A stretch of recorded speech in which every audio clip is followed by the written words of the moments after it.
morning, good afternoon, good evening, whatever the time may be. Welcome back to Matthew Explores, and this is episode 5 of History in a Pint. Today we are back in Eastbourne, East Sussex, and we are going to be starting at the Crown and Anchor pub on the seafront. But before we go in there for our drink, we are going to go and visit 4 little pieces of history, all within a few minutes walking distance. So here we go. First up, we are heading about 3 minutes walk from the Crown and Anchor to Seahouses Square near Fushade's Ice Cream Parlour. And we're looking at this, and this is the curling drinking fountain.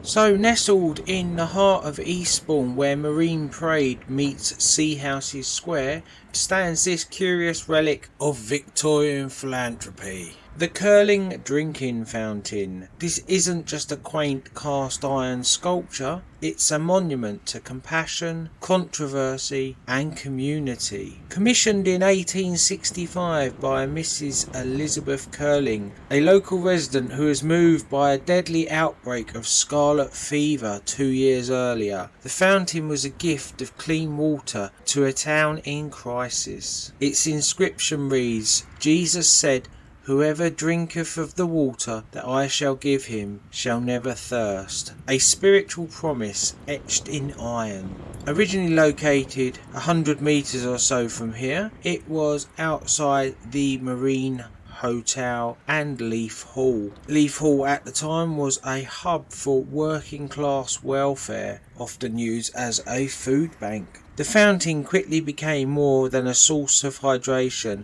Its raised steps became a platform for public speakers, political rallies and fiery debates. From temperance advocates to fascist provocateurs, the fountain bore witness to Eastbourne's most impassioned voices. In the 1950s, the fountain was moved away from the Leaf Hall area to an area near the corner of Langley Road. In the year 2000, December 2000, the fountain was restored and it made its final move to its location at Seahouses Square, where we find it today. So the drinking cups have gone, the gas lantern on the top of it is long extinguished, but its legacy remains, a symbol of civic generosity and a silent echo to Eastbourne's spirited past. Next time you're passing the curling fountain, stop, pause and listen. You might just hear the ripples of history rippling through the cast iron monument. From here we are walking literally 50 yards and down onto Seaside just to look at this building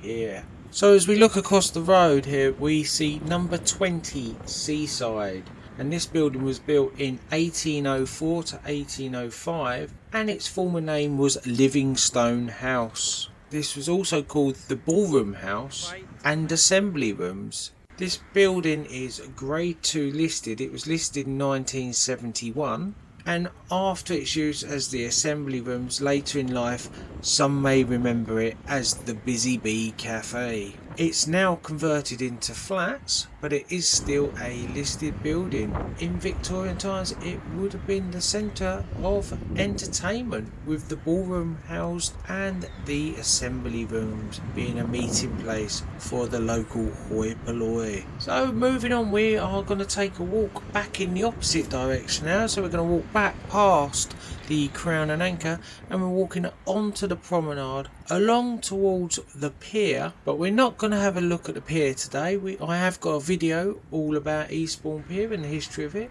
I'll link it in the comments if anyone's interested. So before we carry on, if you enjoy my videos, if you'd like to like, share and subscribe to them, would be much appreciated and help me build the channel. Anyway, on we go further looking for some history, and here we are. This is one which has got a bit of controversy, especially in the last few months. So here we are looking west along the promenade from the pier area, and what we see here is not what was here. Originally this was the Victorian Carpet Gardens.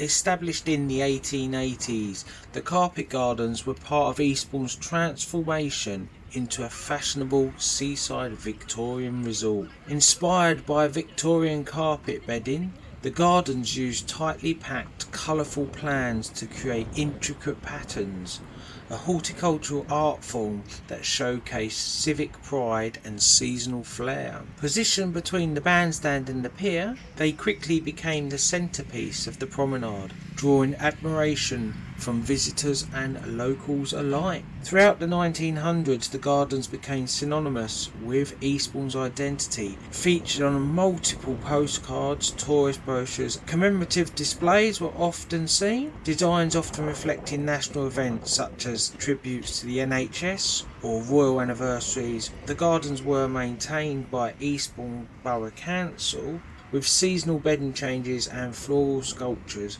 keeping the displays fresh and vibrant. Originally also encompassing fountains, these were unfortunately removed some 20 odd years ago. In more recent times, the gardens have undergone a major renovation to the displeasure of many people in the town. Now, I'm not going to get onto the political side of this, but I'm no garden designer. But I do realise one thing that Eastbourne didn't need, and that's more shingle on its seafront. To me, it looks appalling, and I think it should be returned to the carpet gardens of old. However, Eastbourne Council have decided to go ahead with this, to the detriment of the seafront, in my opinion. Anyway, moving on for that, hopefully something will be done and all will be good in the end. However, in 2016, the carpet gardens were going through a renovation then, and at the time an archaeological team took the chance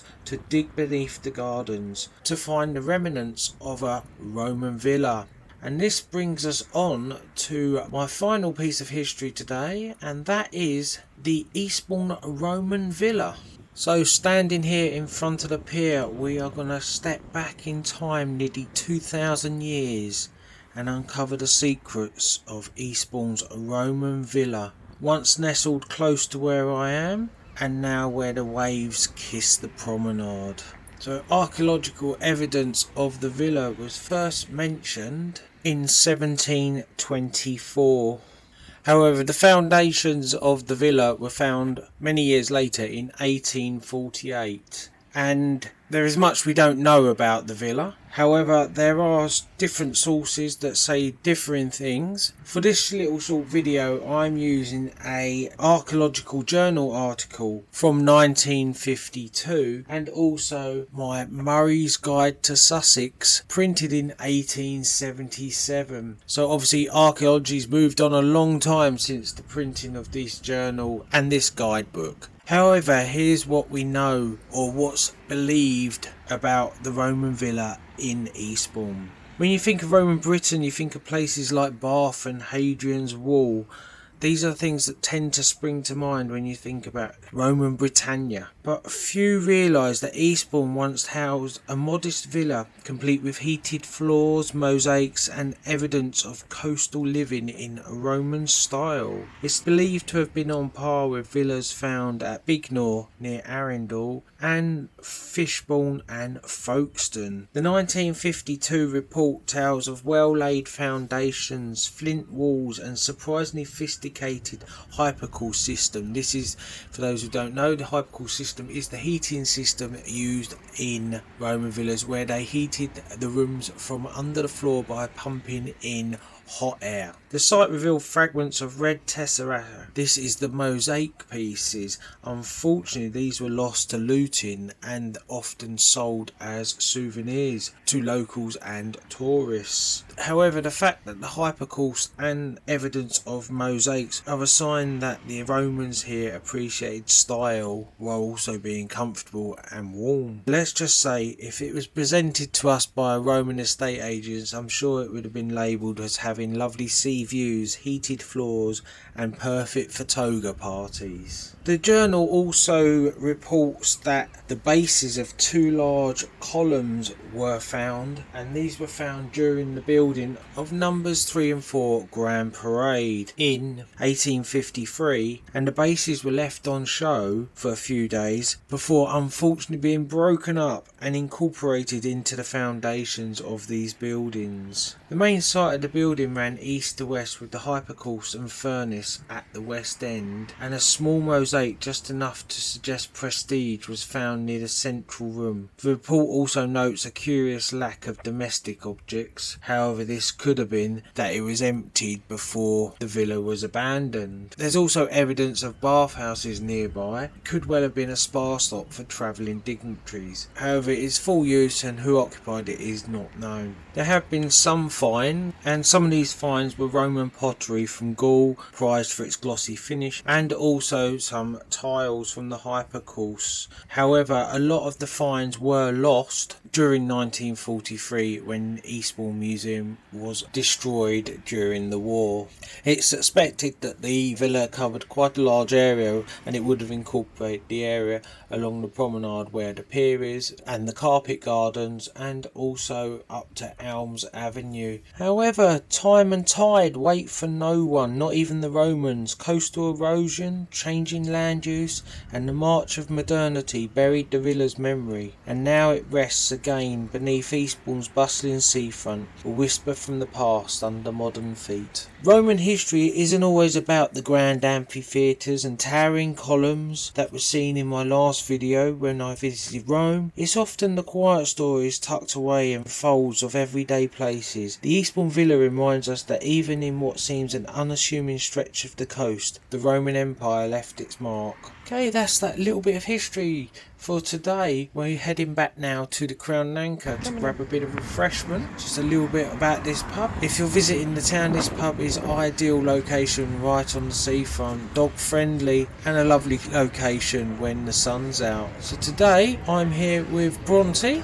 and I'm going to have a pint of Old Speckled Hen today. So one final bit of history. Old Speckled Hen. It was first brewed in 1979, and it was brewed to celebrate 50 years of the MG car factory in Oxfordshire, and it's described as a celebration to drink and as English could be. So that's all from me and Bronte, and cheers, and I'll see you next time in History and a Pint. Bye for now.